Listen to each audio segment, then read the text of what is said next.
Oh, welcome to another edition of XFeed. My name is The Schiller. We talk about NFTs, Web3, all that fun jazz. Today, couple news stories, couple of crazy sales as per usual, because we're starting to see that here and there.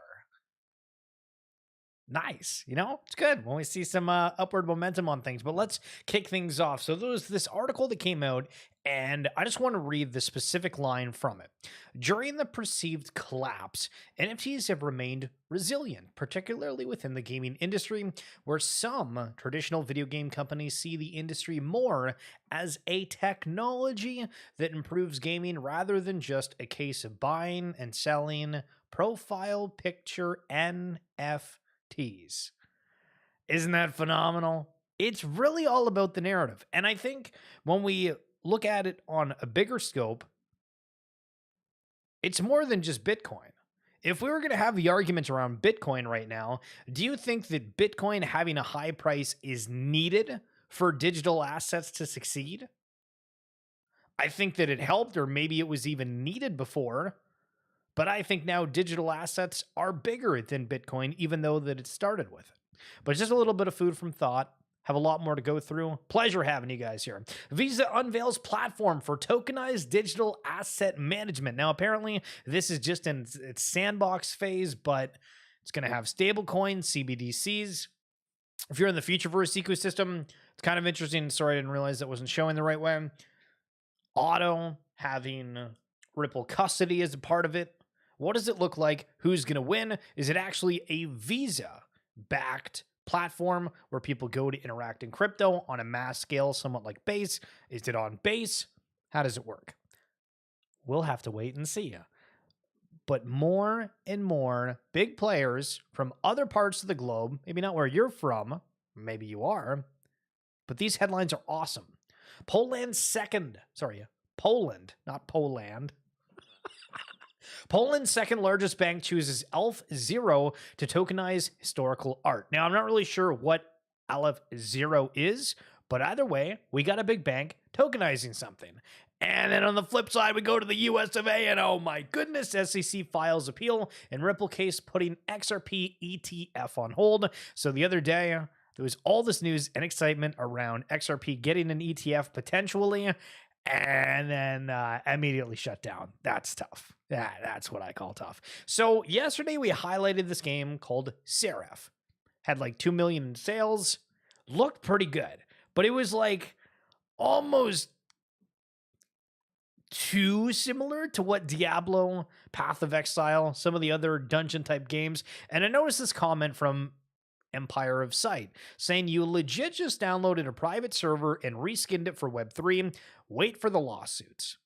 Now listen, I haven't really done my own research on it, but let's just take that at face value on this is what happened. How bad of a look is that? Right? And then how do you exactly verify as people that are out in the space? You see, well, I mean, first of all, the fact that it's on BNB, not to say anything about BNB, but listen, there's been a lot of kind of fishy things going around on there, as is every chain. But it's kind of wild because we look yesterday, we're all excited about it. And then what if, okay, this is all just a lie? That's what I call tough. Bill Noble, great follow, love his daily streams. He shared this tweet and said, and that's the market update. This is from Zero Hedge that said, U.S. debt increased in one day more than the market cap of Ethereum and Solana combined. I remember one of my, oh my goodness moments was when I realized that the Ethereum market cap is less than the stock of Home Depot, or about the same value as Home Depot. Guys, when was the last time you went to Home Depot?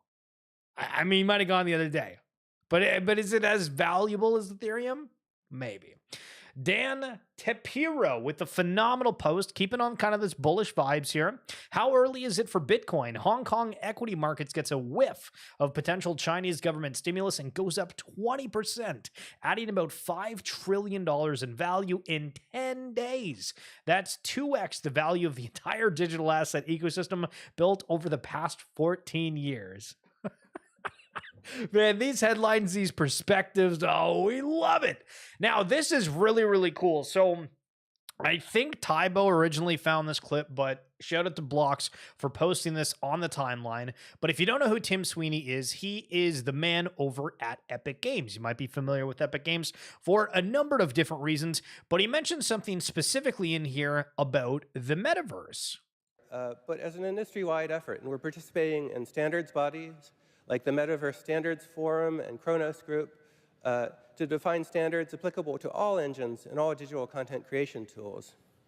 The ultimate aim of this effort is to achieve technical interoperability between games and game engines of all sorts, and to achieve economic interoperability in an open system so that Listen. Oh, baby. game developers can easily build experiences, standalone or in Fortnite or anywhere, in which purchases in one place are honored in other places. And the entire economy is an open economy where everybody can participate. That just insane. Absolutely insane. Yo, Momenta, what's going on? How are you doing? Love hearing that.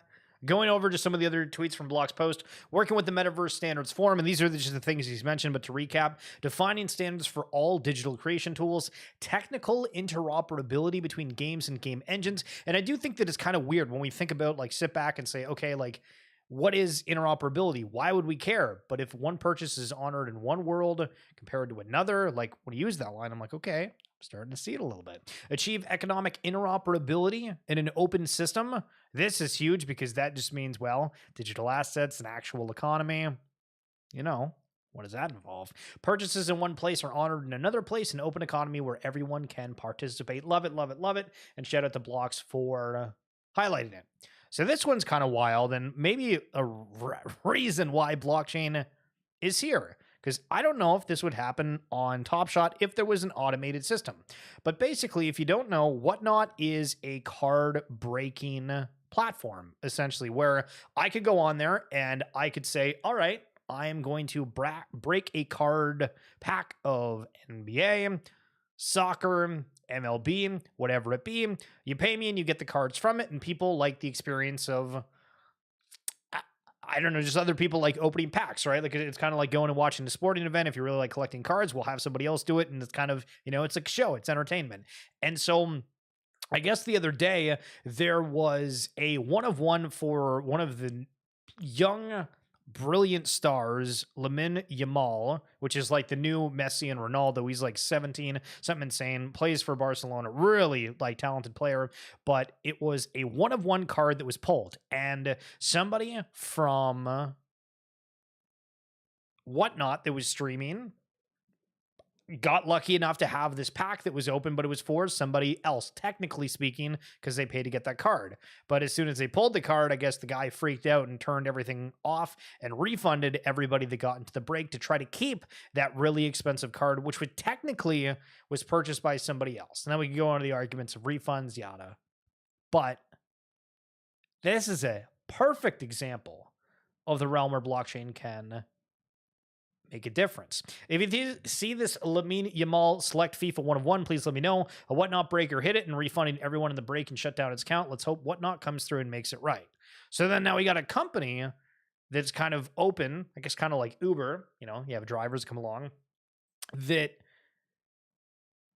I mean, do they have to pay what the value of this one of one card is? I mean, I don't think so. But I mean, if you're a company, you'd be like, oh my God, how do we incorporate on the blockchain so this kind of thing doesn't happen? We have a smart contract agreement. The money's gone through. We can verify the assets sent over. I'm just saying. So Jane.eth, this got sold for 1.5 ETH, and somebody commented that it was sold back in 2021 for 1 million. Now, Jane.eth, is it really that valuable? Yeah, I mean, we could have a little bit of arguments about that, but I decided to go to OpenSea and look at some of the other top sales. And so Sam.eth, a heart emoji and a flame, 333, OpenSea.eth, all these ones went for like 100 ETH. And Metaverse.eth, this one went for 99. Buy my domain, please. 09 Jewel, Mazars, I don't know, ABC.eth. It's nuts to look at what people thought. And maybe some of these are wash sales or whatever it is, but like, why would these ones be so expensive? It doesn't make any sense. It doesn't make any sense. But speaking of expensive, holy smokes. Do you guys remember pegs?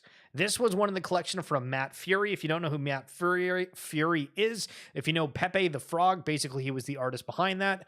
There was the meme coin that's created, and he's actually done a ton of art within the crypto and NFT space.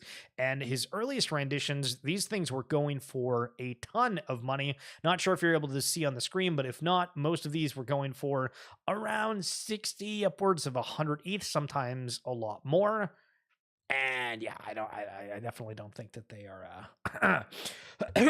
I don't think they're anywhere near. But D's saying, I remember holding a dozen of these, and floor price on my collection was around $2 million at the time. A dumb rich collector in the space wanted to buy out a part of my collection, and I said no. I thought they could go higher. Good times. Hey, listen, we've all been there. True. All right, drop.root. This is sweet. So this is basically, he was like, yo, you got like the 3D files for your ape? And I'm like, hell yeah, my Brumachansi. And then he throws this into a world. Well, I guess he's building a game more specifically. But when we talk about interoperability at the beginning of this episode, it is just cool. It's cool as shit to see this kind of thing. So huge shout out to drop.root showing that off. And we got some Tattoo World highlighted in that as well. So excited to see what else they got cooking. Yesterday, do you remember when I brought up this Yu-Gi-Oh card and I said, this is called Skull something? It's called Summon Skull. I was right. I wasn't wrong. True. Okay, Mario is a hilarious follow because this guy really does not like Gary V, but he brings up some very interesting receipts of things. So I guess Gary V went back and deleted this, but going back in the time of 2021, World of Women was out, and I don't know if Gary was on like a part of World of Women. I don't think so. I think he was just a fan. But going back to him going like mint, mint, mint, mint, mint, and then Hunter O'Rell like commenting on this, which is now like deleted, saying, I'm 100% for supporting projects that need the light, but this just strikes as a FOMO chord. And Gary actually responded saying, I didn't realize it would be taken in the context as FOMO. I was cheering for their project. No ill will, right? I don't necessarily think that he's meaning like ill will from that, but it's also like, I don't know. It is very interesting when you have somebody like massively encouraging another collection. And also to remember at the time, almost everything that was coming out was like selling out or getting attention around that time. So it wasn't like it needed that extra push per se, unless I'm remembering incorrectly. But I feel like every majorish mint back in the day, I mean, even Cool Cats minted at 0.06. And then like a day later, they were... maybe it was like 48 hours later, they said, okay, we need to lower the price because we haven't sold out, because the metric of success at the time was selling out. And then so they cut the mint price in half, and then it like instantly sold out a few hours after doing that. But I don't remember any of the collections having issues. But I mean, also just encouraging people, because I think if you minted any of the collections earlier that got traction, oh baby, you did all right. Justin, Brazil's largest crypto exchange, Mercado Bitcoin partners with Ripple to offer cross-border payments. So we have the U.S. issue with the SEC, and then we got Brazil's largest crypto exchange working with Ripple. Hey, listen. One step forward, one step back, one step forward, two steps back, two steps forward, listen, there's some kind of narrative within there, but we'll take it. Lucanet's highlighting Pudgy Penguins for their gifts. If you've been around, you've probably seen a ton of gifts. Back in the day, they started with only 1,000 views. Now they've hit 30 billion. Let me say that again. 30 billion views on their gifts. Unbelievable, unreal.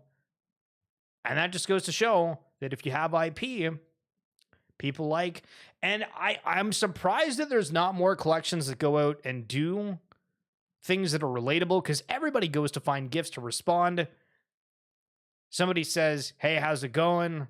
You usually respond with a GIF. Maybe you don't. Listen, maybe you're not hip in the crowd. That's cool. But a lot of people do, and I'm surprised more collections within the Web3 space that are trying to add extra value to their IP and show people that they're out there, why aren't they doing it? Breaking, new documentary claims to have cracked the true identity of Satoshi Nakamoto. So this is kind of the final thing that I'm going to leave you with here. I haven't really thought about it too much because I was like, does it matter if we know who the person is? And I don't know. I don't know if it matters at all. I think that there's going to be other questions around it. I think, arguably, if they're if so if somebody gets found out, right, and they're like, all right, this person is who Satoshi Nakamoto is, the amount of security detail, the amount of scouring, the amount of cybersecurity that individual is probably going to have to care about is going to be insane. But I don't know if it fundamentally changes anything else other than people trying to change narratives of components. 30 billion GIF views translate to how much revenue? How's those toy sales going? That's a phenomenal question, Mr. Blocks. And good afternoon, sir. I highlighted the video of Mr. Tim Sweeney earlier. I saw that he also responded to you. That was sweet. That's a very good point. But I think also just like the general impact of it, right? Like if you're out there, people are like, "Oh, I recognize that." I think the household name component. But I mean, I would also argue, like, do people know immediately? Okay, like that's a pudgy penguin. If they could say like, "Oh yeah, those are the penguin gifts," but it just becomes like natural over time, I think. But yeah, I mean, does it translate to anything more? Maybe not. But with everything being digital, it takes me to the metaverse and things we see as a whole. They're in a pretty good position for that. Or I think a lot of others aren't necessarily at that same level. Not that they can't be, because I don't think those things are too hard. But if you have somebody that's down for animation work, I think it's a good place to spend it. Time will tell. 100 percentile. All right, so a little bit shorter of an XV today. I feel like the week's been kind of weird. I don't know if it's because everybody's ramping up for a permission list, but it feels like the timeline after the markets kind of took a dump the other day. It felt like things slowed down a little bit, where towards the end of last month, everybody's like, woo, October. We hit October. Boom. It's down Jover. That's it for this edition of XV. Thank you guys so much for coming and hanging out.